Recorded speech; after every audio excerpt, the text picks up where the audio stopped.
Só quero trazer mais um outro tema aqui para nós, e eu vou colocar isso agora, porque o que está acontecendo? E eu quero falar um pouquinho sobre PEC das drogas, e esse tema chegou aqui para a gente. O designado relator da PEC das drogas, no CCJ da Câmara, ou na Comissão de Constituição e Justiça, o deputado Ricardo Salles afirmou que fará um texto ainda mais duro do que o que foi aprovado pelo Senado.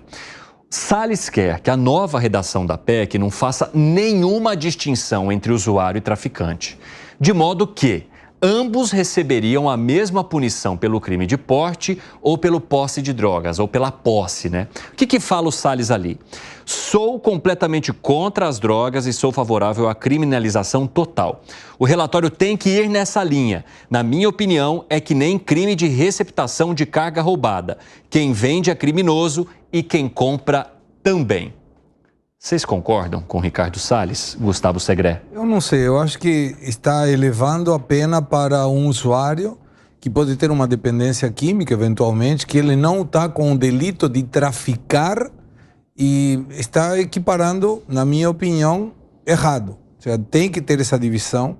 Não é a mesma coisa, inclusive, tomando o mesmo exemplo que ele falou, quem rouba o material a quem recepciona e vende, eventualmente, o material.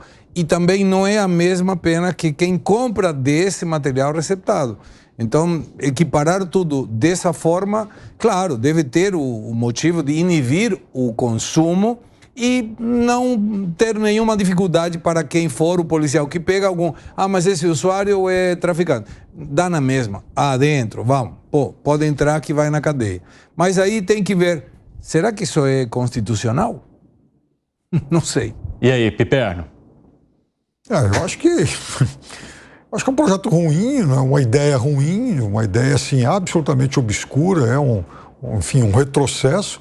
Mas ok, atende um público, um certo público, uma parte né, talvez a base eleitoral dele. Mas eu acho que é uma péssima forma, inclusive, de se encarar o problema. Não contribui em nada para se buscar algum tipo de solução. Joga para a torcida, aliás, como já fez na famosa CPI do MST lá. Fala, Dávila. Olha, o que é que a gente está vendo? Como é que é a reação e a contra-reação? A medida que o Congresso já havia aprovado, ela havia despenalizado a droga. É essa que está vigorando hoje.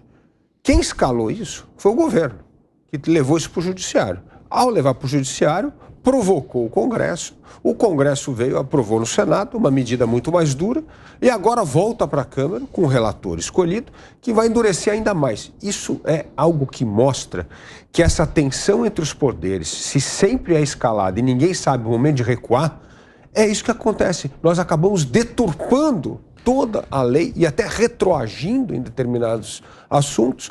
Por quê? Porque isso vira um embate de honra entre os poderes. Quem perde com isso é a sociedade. Nós tínhamos que estar aqui discutindo coisas bem mais importantes do que isso, mas isso é o resultado dessa guerra entre os poderes. Precisamos restaurar a harmonia entre os poderes, como está na Constituição.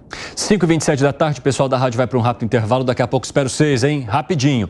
Ô, Alangani, você é um cara que sempre menciona aqui que gostaria de restrições ainda maiores para a posse de drogas, mas você acha que o debate deve ser encaminhado desta maneira? Como é que você avalia o caminho que está querendo tocar o relator na CCJ, Ricardo Salles? Então vamos lá. Bom, primeiro, eu acho que o consumo de drogas é crime porque você compra a droga de um traficante, a mesma lógica de comprar uma mercadoria roubada, e você está alimentando o tráfico de drogas que mata muita gente. Já tem um princípio errado. No elo da cadeia, mas já tem um princípio errado. No elo da cadeia, o traficante mata porque tem muitos recursos, porque tem alguém financiando. Se não tivesse consumo, também não haveria traficante. Então, eu acho que é crime, mas eu não acho que o consumidor hoje ele deva ter o mesmo tratamento jurídico de um traficante.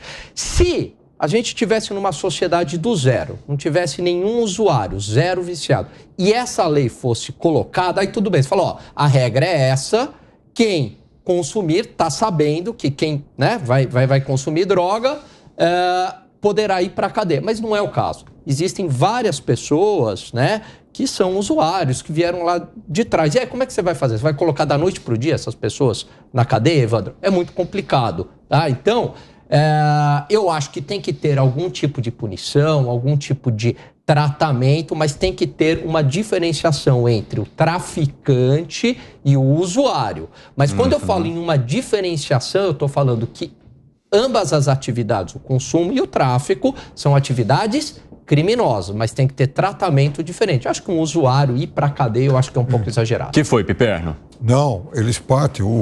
A ideia do Salles e enfim, eu conheço que de muita gente parte de uma premissa, de uma falsa equivalência. A premissa está errada. Se o sujeito compra lá uma droga qualquer, então ele está comprando de fato um artigo, um produto ilícito. Perfeito. O sujeito que compra uma mercadoria lá de uma carga roubada, ele está comprando sim um produto que já é fruto de um outro crime. É muito diferente. Então, uma coisa é a ilegalidade. Então o cara tem, sei lá, uma plantação de maconha, ele vai lá, faz um monte de baseadinho, vende, aí o outro está fumando, é preso. Então esse outro que é preso, enfim, o consumidor, ele não está... Ele, de fato, comprou um produto por uma substância proibida, ilegal, mas que não foi fruto, por exemplo, de um roubo. Essa é uma diferença fundamental nisso, muito importante nisso, né? Nessa comparação com a história da carga roubada. E outra coisa, quer dizer, você vai punir o traficante e o consumidor do mesmo jeito, com que lógica? Enfim, o traficante, ele está fazendo parte de crime organizado, de grandes quadrilhas. O consumidor, de fato, ele comprou algo ilegal, ilícito, que lá na ponta ele pode ajudar esse bando organizado. Tudo isso é verdade. Mas são crimes aí de dimensões, são erros, de dimensões muito diferentes. Rapidamente, o pessoal da rádio está de volta. A gente está discutindo a PEC das drogas, que vai ter agora a relatoria de Ricardo Salles, que quer endurecer ainda mais a regra que foi apresentada ali na CCJ. Fala, Gani. Voltando no primeiro ponto do Piperno, você diz o seguinte: o roubo, você tem um outro crime envolvido, né? Você tem dois crimes aí. Você tem a pessoa que está comprando a mercadoria roubada, só que o assaltante também cometeu um crime. E no tráfico de drogas, o crime seria apenas de você comprar a droga de alguém que está plantando ali, certo? Você está comprando alguma coisa que, segundo a lei, é ilegal. Só que aí eu te faço um questionamento, Piperno. Em relação ao tráfico de drogas, não tem uma série de crimes envolvendo o tráfico de drogas? Mortes, traficante que mata o outro traficante porque não paga, briga entre facções. Eles não fazem um verdadeiro Estado sem lei ali nas favelas, no morro do Rio de Janeiro, por exemplo? Sim, o traficante faz. E quem que alimenta isso? Mas você não está comprando alguma coisa que foi, por exemplo, roubado. É a mesma coisa. Aí seria a mesma lógica. Você falar o seguinte: olha, o sujeito que vai lá e joga no bicho, ele está alimentando também uma forma de crime praticada pelo bicheiro. Ora, bola. Você sabe o que eu acho que resume essa discussão? Você lembra da cena do Tropa de Elite 1, o Matias entrando na sala de aula e falando quem financia tudo isso daqui são vocês? É mais ou menos isso. Bom... Ou seja, então, uma parte do crime de milícia e tal, quem financia é o sujeito que vai lá jogar no bicho. Sim. Em certo sentido. Ou seja, então... Você está ajudando perfeito. Organizado. Então o apostador, enfim, o sujeito que vai lá naquele... Você está entrando... Sim, você está financiando a atividade O sujeito que entra no boteco, onde tem uma mesinha do bicho lá, ele vai ter que ser preso também. Querendo ou não, você está dando dinheiro para bandido, claro. Fala, Segre. Estou pensando, se alguém, como mencionava Piperno, planta na casa dele, aí vem a polícia, pega um cigarro e fala: você compra de quem? Não compro. Isso. Quem é o teu traficante? Não tem. Eu, né? Não tem. Ele não se vende a ele mesmo. Fica uma lacuna aí. Não estou dizendo assim que isso seja legal ou seja ilegal. Estou planteando apenas a questão. Tá, tem o traficante e alguém que comprou. Tem o elo, está financiando uma atividade de bandidagem. Maravilha. Mas se a pessoa está fumando, estou apenas refletindo se isso possa ser um problema. Demais, hein? O cara plantou, ele está fumando o que ele plantou, não comprou de ninguém lugar, ou seja, não tem a figura do traficante. Como que fica o delito? A cabeça desse pessoal lá enfim, com todo respeito, deputado, mas quem se sujeita a fazer um projeto com essa lógica, está com a cabeça ainda lá na Inquisição. Não, mas está refletindo demais hoje, Segrego. Eu tô achando que você comeu um brisadeiro.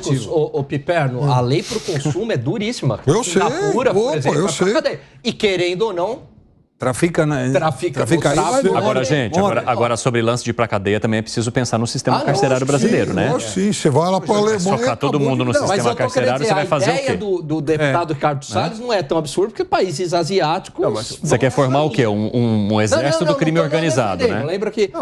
Aqui no Brasil é isso, né? Entrou no presídio... Que o usuário fosse pra cadeia. Mas eu tô querendo dizer o seguinte, tem países que adotam esse modelo.